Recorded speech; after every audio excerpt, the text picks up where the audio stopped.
Thank you, everyone. A warm good evening from India. So, we have gathered here in session number 124. And today's host is, as we mentioned, announced earlier, Coach Kavita Ramachandra ma'am from Mauritius.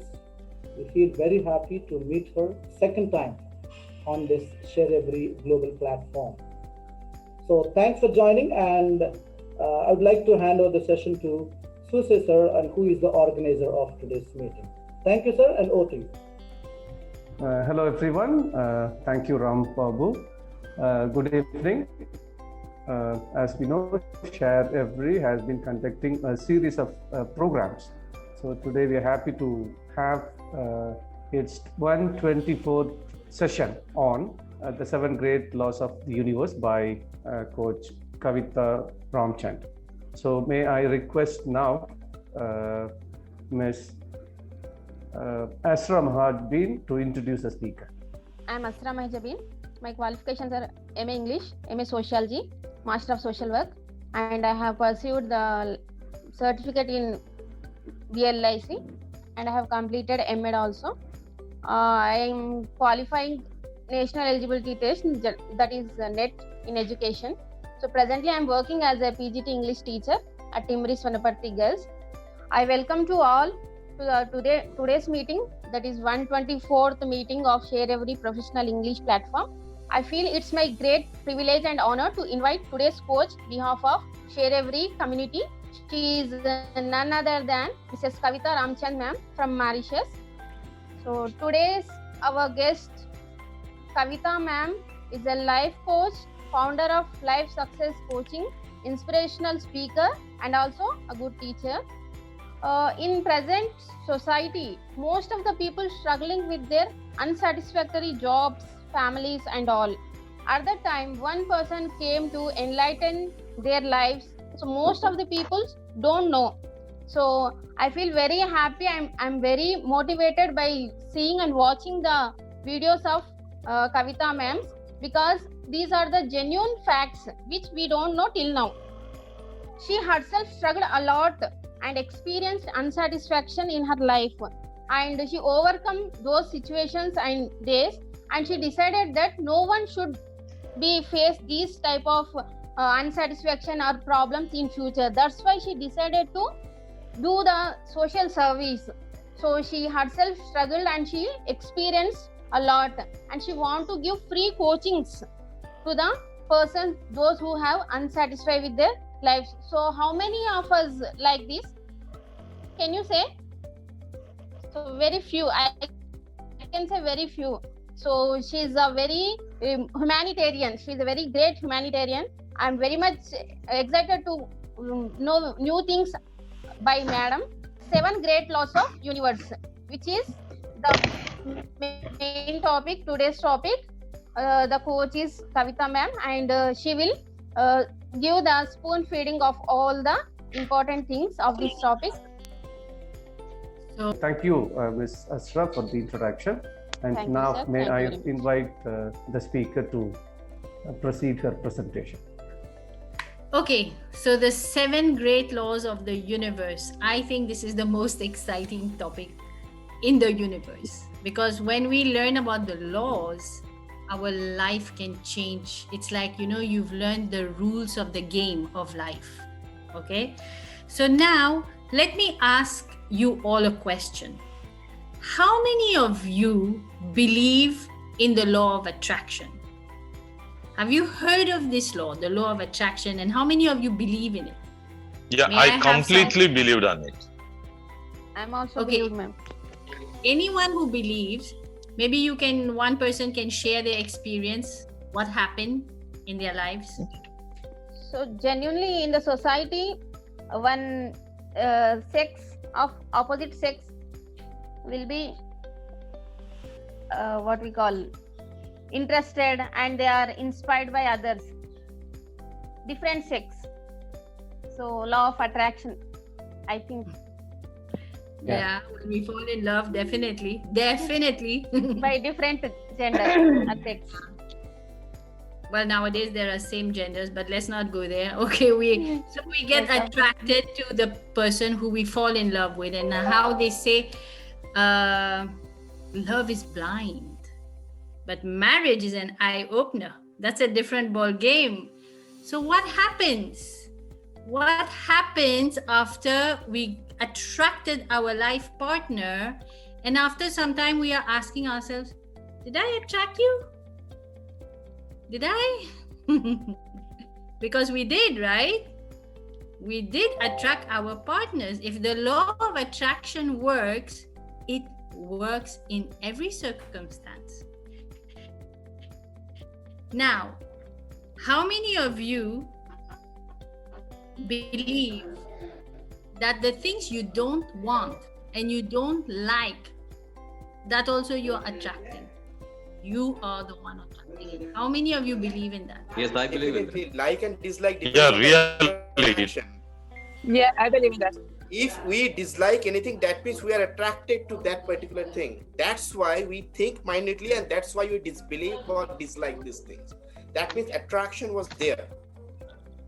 Yeah, why are you attracting something you don't like? Why? Because I'm sorry. Yeah, because the negative feelings are also very powerful. Comparing the positivity, more than positivity, negativity brings more attention and power, because we tend to believe more in negativity. See, for example, if somebody calls you you're a god or an angel, we don't believe that. But if somebody, you don't get really elated for that. But if somebody calls you stupid, you immediately get flared up because you believe in it. So negativity has got more kind of attraction, and the reliable, we tend to believe more in that, probably. Okay, so from what I can see here is that a lot of people do believe in the law of attraction, and they also believe that we are attracting also negative things, even if we don't want them, but we are the ones attracting them. And usually that's the first part in learning how to change our life, because I was at a point when I read the book The Secret in 2007, and I was like, finally I understand how I've been attracting everything in my life, because I was attracting every single thing I wanted and every single thing I didn't want also, but I did not know how I was doing it. I used to think the things I think about, they just happen. So I thought maybe God is my best friend. He's listening to me, and whatever I want, he's giving me.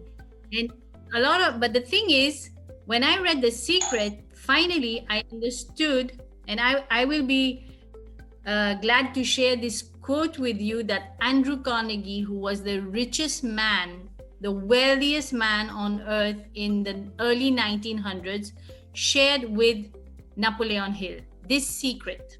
He said that any idea that is held in the mind, that is emphasized, that is either feared or revered, will begin at once to clothe itself in the most convenient and appropriate form available. Now, let me tell you something. I had visited the Philippines, a country which I just went for a holiday in when I was 18 years old. I just didn't like that country at all. You know what is to hate a place? I hated the place.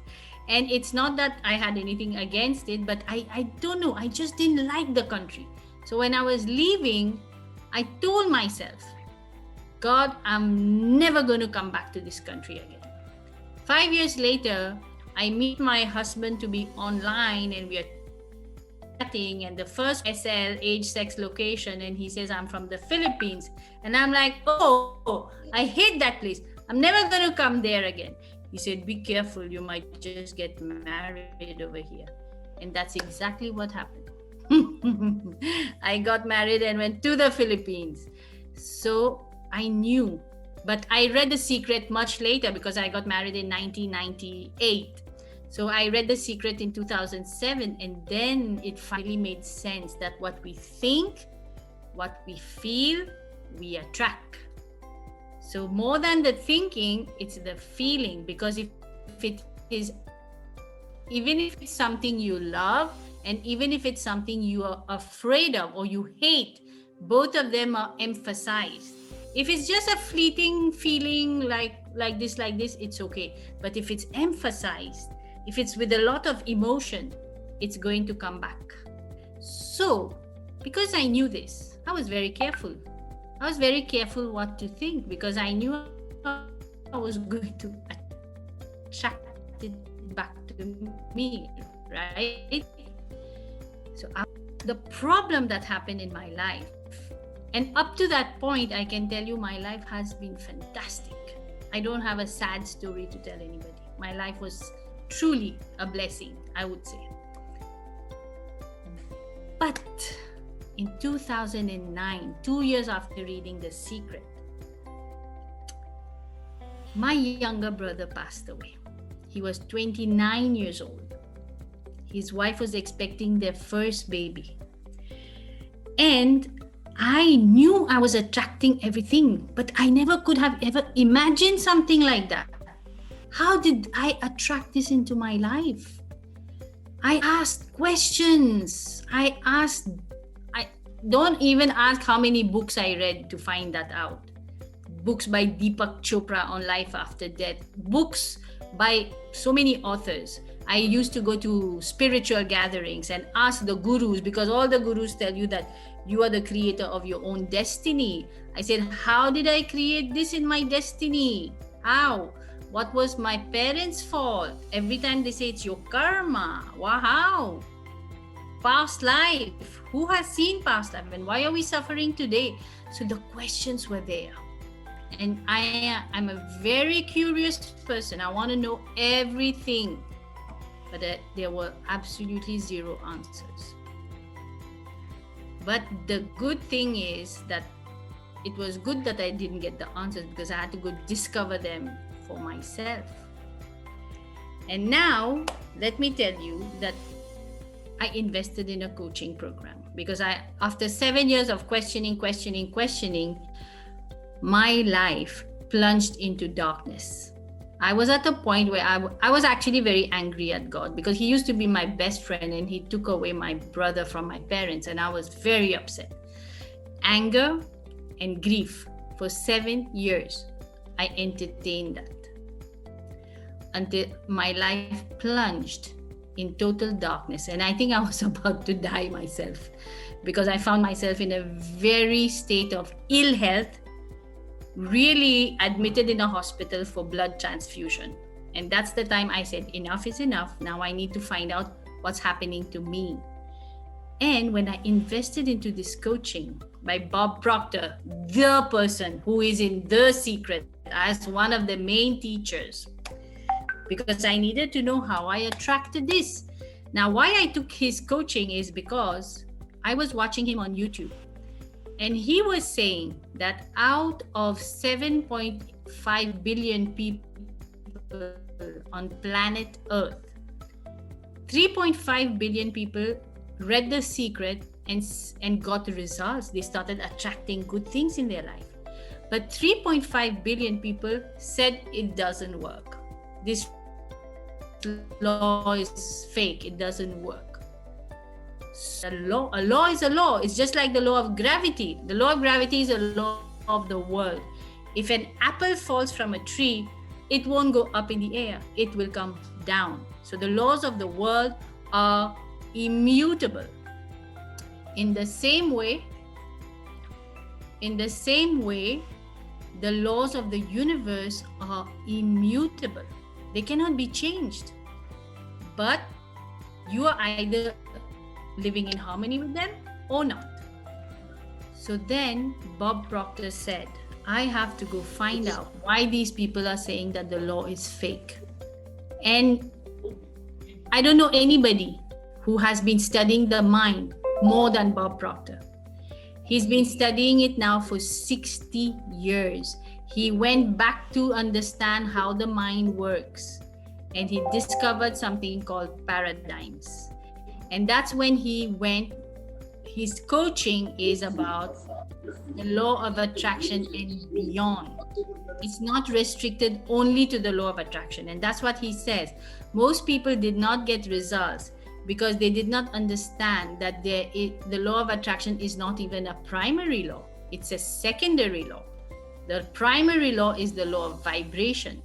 So when I got into this coaching, I was skeptical whether this is really going to work or not. So I wanted to study it exactly like a scientist. I needed to see proof, and proof I got. What did I get? My whole life turned from darkness back to light. I cannot even describe in words the feeling of finding yourself back by taking control of my mind. That's what happened. I took back control of my mind, which had gone God knows where. And I can tell you one thing without the shadow of a doubt. If we want to create, because we are creators of our destiny, if we want to create a fantastic destiny for ourselves and our relatives, we can. All we need to do is understand and work in harmony with the laws, the universal laws that govern our own mind. It is essential if you want to create a fantastic life for you. So how many of you have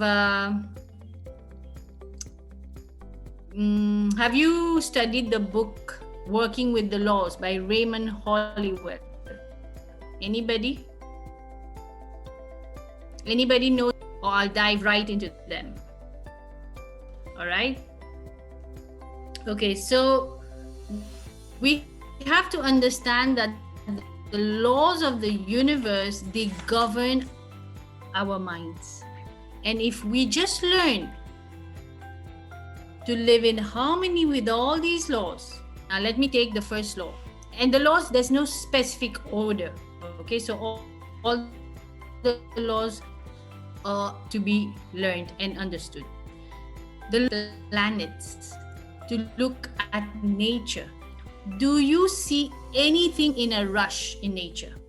Do you see planets rushing about? Do you see plants rushing to grow? Flowers rushing to bloom? No.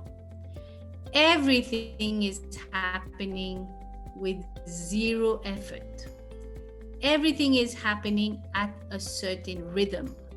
So the main law is that energy just is. I told you I studied this like a scientist, so I studied it from the energy point. Everything is energy, and energy just is. These 7 great laws, they govern the way this energy works. So the law of rhythm states that everything is in a movement of cycle. It's a cycle. The tides of the seas, they go out, they come in. They go out, they come in. The seasons, you have summer following winter, following summer, following winter. At least in Mauritius, we have 2 seasons only. You don't see summer following summer, following summer. It's never like that. Nature doesn't fail us. Nature is right on dot. The sun rises, the sun sets. The moon has its cycle. Everything is happening according to a rhythm. Now, how does this law govern us, human beings? Well, we have a heartbeat. Our heartbeat is on a rhythm. It's a cyclic movement. It's, when you see an ECG, you see the rhythmic pattern. Now, if your mind is calm, your heartbeat is usually calm. If somebody is angry, BP is high, you will see the ECG only shows from there, from the patterns, that this person has high blood pressure or things like that. So understand that your body is basically 70% water. It's a molecular structure, and it is a direct instrument of your mind. Okay, so if ever there is even dis-ease in the body, the root cause is found in your thinking. So you have to go back to understanding how the mind works. So now the law of rhythms tells you that everything is going as per the cycle of life. We human beings have all good times in our lives. There will be good times, there will be not so good times. There will be high, there will be lows. Everyone is the same. Nobody is exempted from this. So you look forward to the good times that are coming. When the pandemic, the world, Bob Proctor came out with the broadcast. Good news. If something so bad has happened in the world, something great is going to follow. Look forward. Be optimistic about what's coming. All you have to understand is that everything is a vibration.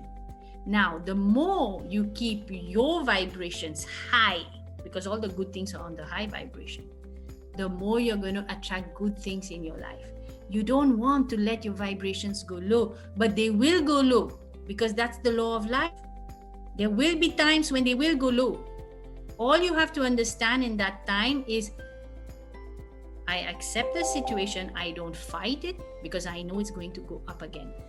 And if you can come to a point of mastering and conquering your mind, you can get off the roller coaster of up and down emotions.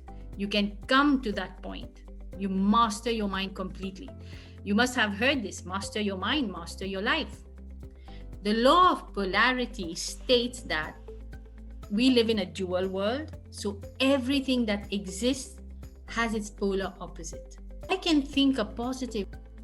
Why do I want to choose a negative thought? Because a negative thought, if I'm not mindful, can lead to a negative feeling. Because if thoughts are entertained for too long, they become emotions. See, there's something called happiness and sadness, right? If happiness exists, sadness will also exist. And you won't know you're happy if you've never experienced sadness. So you have to experience both to know each other. But the thing is, if something is entertained for too long, you're no longer in control of your mind is in control of you. And that is what happened to me after 7 years of being in sadness and grief. The darkness of it all, the negative aspect took over my mind. So all I could see was negativity around me. I'm a living proof of somebody who came from light to darkness and from darkness back into the light. So I can tell you for a fact that you don't want to go to the side of darkness. Although we will all experience it to some degree, but the sooner you understand the laws, the sooner you don't want to get to that point where I got. So that's why I want everybody to understand this, so that you can start to not only live your life in a better way, that's how your children are going to be, because you're the leaders of your children. And you have to get yourself in harmony with the laws first, because they are just watching you. If somebody in the house is always getting angry, well, that's what the children are learning, that anger is okay, or sadness is okay. In the Philippines, I learned something great. When somebody dies, people celebrate. They play cards every day after that. They are having like a celebration. I'm like, wow, I've never heard that. Here we are only crying. Says who? We need to keep crying. And there they don't believe in that. So it's all what have we thought? Why do we believe what we believe? We need to re-question all that, So now the law of polarity states that you can, if there is sadness, there will be happiness. Both exist, but it is our choice. What do we want to focus on? Whatever we focus on will grow in our lives. Because everything is energy. Where your attention goes, your focus goes, and that will grow. So understanding that these laws are governing your mind, you want to take control of your mind and say, okay, if I keep thinking negative thoughts, all I'm going to attract in my life are negative things. I will not let my vibrations go down. I want to keep my vibrations high so I can attract good things. So then you choose to think in a positive way, irrespective of your circumstances. God says, accept what I send your way. It's my way. Our ways and God's ways will never be the same. So there are times you won't understand why something bad has happened in your life. Can you choose to accept it and then choose to focus on the good? You know, you can train your mind to find the good in everything that happens. Trust me. You know, even in, I think in the Indian scriptures, they said, there's a good in everything. There's a good in everything that happens. Maybe you don't see it in the moment, but you will see it eventually. So if you can just trust and choose to focus on the good things in life, irrespective of circumstances, because all you want to do is bring your vibrations high. The good things are on the high vibration. You cannot have a positive life if you're thinking of negative thoughts all the time. It's not possible. It's by law. There's no such thing as luck. Trust me. There's no such thing as luck. Okay, the next law. Now, this one is very important for many of us. The law of perpetual transmutation of energy. Very important. Why I'm saying that? Because this law explains how we pray. Prayer. See, this law states that all is energy, and all that is energy eventually moves into form. We tend to think that when we look at our results, that should dictate how we should think. That's praying in reverse. Praying is to think of what you want when your results are also down. Let us say somebody is in a financial situation, not a good financial situation. His bank balance is showing that his funds are low and whatever, and he's going to get worried now, you know. That is praying in reverse. What you want to do is look at your results and say, okay, my financial situation is low. God, thank you for abundance. How many of us pray like that? How many of us actually say thank you when our financial situation is low? And we feel good when we are praying by thinking that God is going to make it abundant. We are praying for abundance. We are praying for more money. But how do we pray? God, give me more money. When we say give, that means we are feeling we don't have. Your feelings are your vibrations. God just says, bless you, my child. If you are feeling lack and limitation, that's exactly what you're going to see in your reality, because everything starts from energy into physical form. So we have to be very mindful on how we pray. It explains prayer. See, when you're praying for something, you don't have it yet in your physical reality, but you're praying for it. So why not pray for financial abundance when you don't have it? But pray by saying thank you. And this is so important because your vibrations are going to the universe. And the universe is just responding to your vibrations. If you're feeling low, the universe is just going to match. That's what's going to appear in your physical reality. Okay, I've covered 3 laws now. This law also explains, before I continue, it also explains, like, matter. You have ice, you put ice will melt and become water. Water evaporates to become steam. It's the same molecule, water, but in different states. So it's basically energy that transmutes from one form to another. That is the law of perpetual transmutation of energy. But how it applied to our lives is on the thoughts we are entertaining. As long as you live, there's a power that is flowing to and through you. The thought that you entertain here, that you're thinking about most of the time, the power will just take it and reproduce it in your reality. Here and here, basically from your heart. What are you thinking? What are you thinking about most of the time? Are you thinking of blessings, or are you thinking of complaints, problems? You think of problems, you attract more problems. You think of blessings, you attract more blessings. As simple as that.